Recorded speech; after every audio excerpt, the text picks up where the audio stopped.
Hi everybody, welcome back to the channel. This is Meg from Books Off the Beaten Path. If you're new here, thank you so much for showing up. What we're going to do is, what we do on this channel is we review books that are a little bit unknown to most people. Again, they're off the beaten path. So you may have heard of some of them you may not have heard of. A lot of are vintage or classic mystery.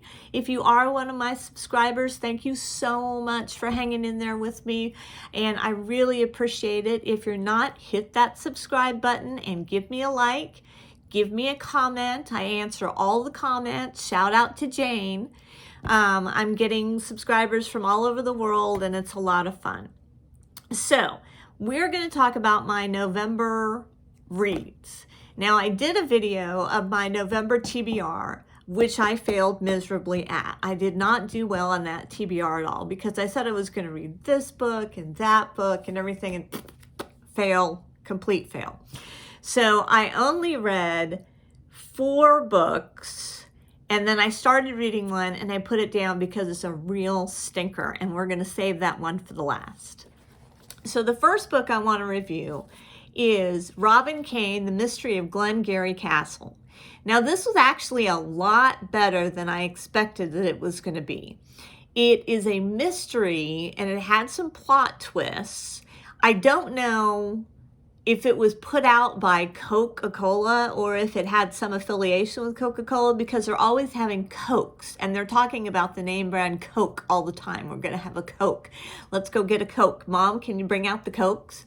So I don't know if Coca-Cola sponsored this or something like that, but there's a lot of mention of Coke in there, and I just have not seen that before in these little vintage teen mysteries.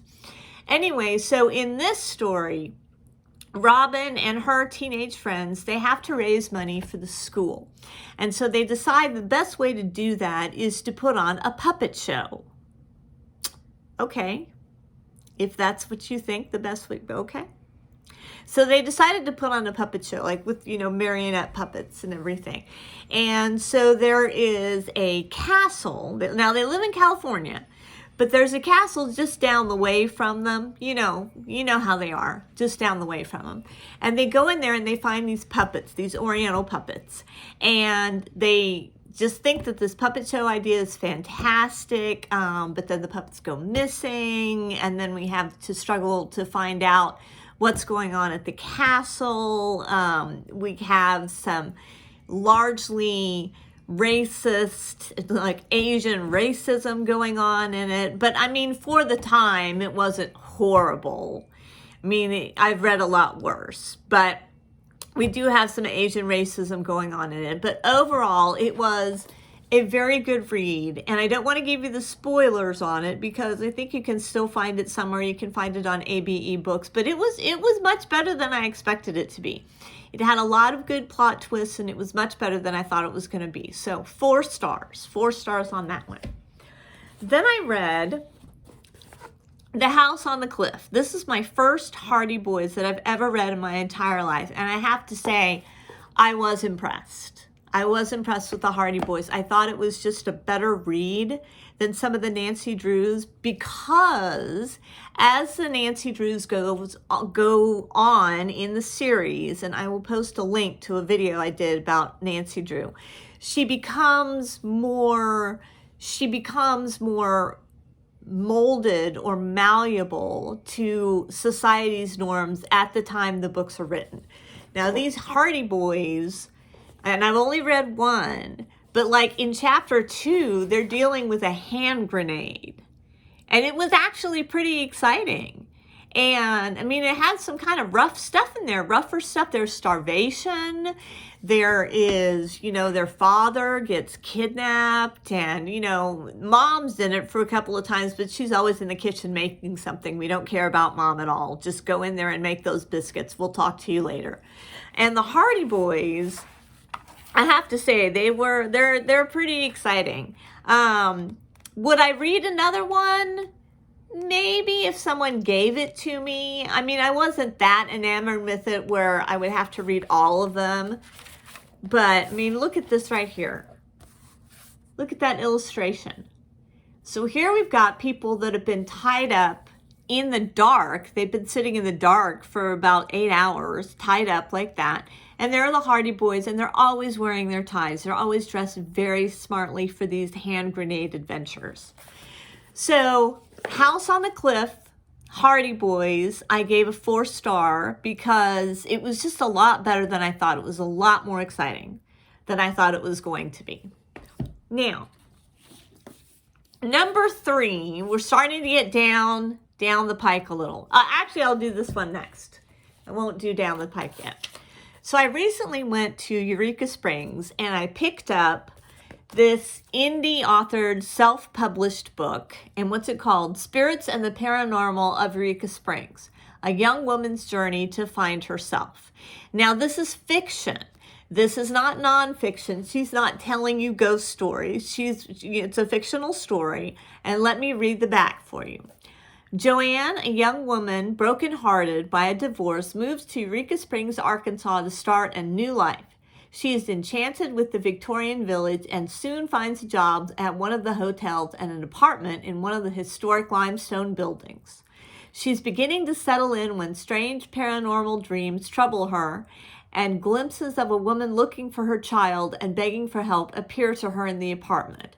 Now, I'm not going to read the whole back thing because it goes a lot longer and everything. Let me just say that this was a pretty well done book. I have to give a shout out to Marlena, I believe it's Marlena Griffith. This was actually a pretty well done book. She left a few loose ends. Some things happened a little bit too easily for my liking, but overall it was a good read. And so shout out to those indie authors. I went to review this on Goodreads, but I couldn't even find it on Goodreads, and I don't know how to add stuff on Goodreads yet, so I will learn that. But, check out those indie authors sometimes because you could be pleasantly surprised. And I was with this one. I thought it was very well written. I thought it was a good story. Again, some loose ends that personally I would have liked tied up. But overall, I give this one a 3.5. 3.5 for that. Okay, so here's my number 4th book. And I'm already going to tell you that I'm going to give it a 3. Now, this is Donna Parker on Her Own by Marcia Martin. Now, let me tell you what's going on in this book. So, Donna's parents are not exactly flush with cash, but they're very middle class, and Donna's father gets the opportunity to travel overseas and go to India, which I thought was very, very interesting for the time period.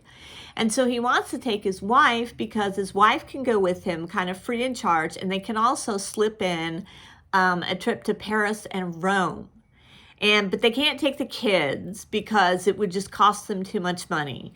And of course, Donna throws a fit. Now, the thing that I'm going to give 2 thumbs up on Donna is that Donna is the most believable teenager of all of the vintage teens.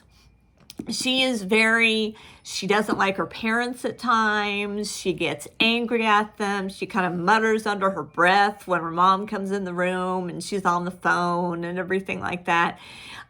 So Donna was a very believable teenager, and I appreciated that. She wasn't made super sweet or super smart. She definitely wasn't made super smart. But anyway, so Mom and Dad go off on this trip, and they have this teacher come in order to watch Donna and her younger brother. And so the teacher comes in, and Donna immediately becomes a little bit suspicious of the teacher because this teacher, there's some money goes missing, and the teacher is not as regimented as Mom is. But Donna, you already told us you didn't like all that regimental stuff that Mom did. But that's why I appreciated it, because once it was gone, she was so used to it that it threw her off, having someone who was much looser in the household. Anyway, so Donna Parker, she's not ready to be on her own. That's what the title really should have read. Donna Parker, not ready to be on her own. And the only thing exciting that happens in here, if you can consider it exciting, is the floor gets a little sticky after she has a party with the gang. That's the only thing exciting that happened on that. So I'm giving it a 3. it'll take you maybe 2 hours to read the whole thing. And it's not particularly warm and fuzzy, but it's a good, accurate accurate description of a teenager. So 3 for that. If we didn't have that, it would have definitely been a 2. All right, so here's my 1 star, and I was so excited to read it. I was so happy when I found it because I'd recently read The Journal of Abraham Van Helsing, and I enjoyed that immensely. So I picked this one up, and this one is called, I want the glare off of it, The London Vampire Panic.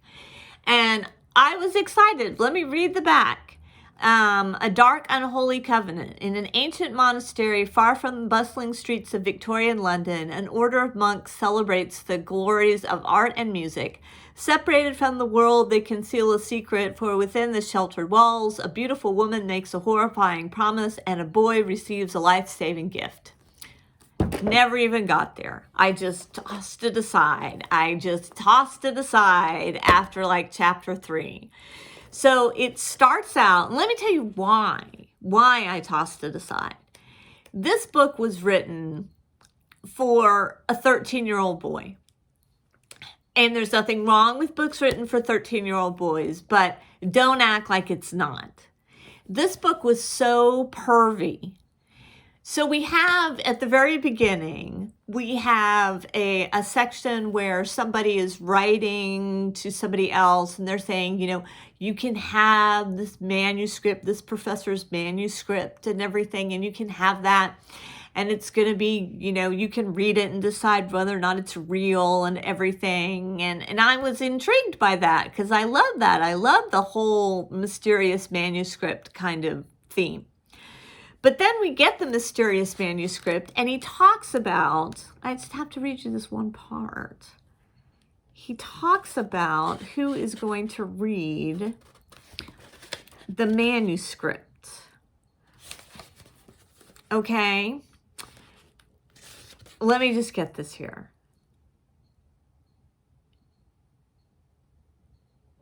Well, I can't even find it. So, but he talks about, since I cannot know your identity, I will think of you as I would like to. Now, this is the man who wrote the manuscript. So this is the guy who is apparently going to meet up with Abraham Van Helsing. And this is what he writes. Since I cannot know your identity, I will think of you as I would like you to be, a lovely young lady, certainly far better company for an aged rogue than a barrister with an overdeveloped sense of his own importance. I imagine myself sitting beside you, breathing in the perfume lingering around your neck and hair. I see the intelligence in your eyes, the evidence of sparkling wit and lively spirit. I watch the gentle rise and fall of your breasts as you read. Your lips are slightly parted, an expression of indulgence, belaying your genuine curiosity about the secrets I have to tell. What the was that? That was not about vampires. That was about some pervy old man thinking about a young woman. Why does it have to be a young woman reading his manuscript? Why couldn't it just be, I hope you enjoy reading this manuscript? Pervy, pervy, pervy. But so I read that, and then I was like, okay, I don't want to be a prude. I want to keep going. So then we go and we actually go to the next chapter, and the vampire shows up. And he's at a brothel, and he's at the brothel, and so he calls a woman up from the brothel, and he says to the woman, take off your clothes. And she immediately does. She takes off the clothes, and then, of course, it's all male fantasy. That's the whole book. The whole book is all male fantasy. And for the male fantasy readers, I don't really want to knock you, but if it was even better written, I would feel a little bit better about it. But it was so poorly written. 1 star on Goodreads. And I want to know if you guys ever have left a 1 star on Goodreads. Well, that was my November TBR, such as it was. It wasn't as piled high as I wanted it to be, but we still have December. We're in December now. We still have December. I'm reading an Emily Loring at the moment. I'll put that one up there, and so we'll keep you up to date on how that one is going. Again, if you haven't subscribed, please hit subscribe. Give me a like, give me a comment, and I will talk to you soon. Thanks for watching.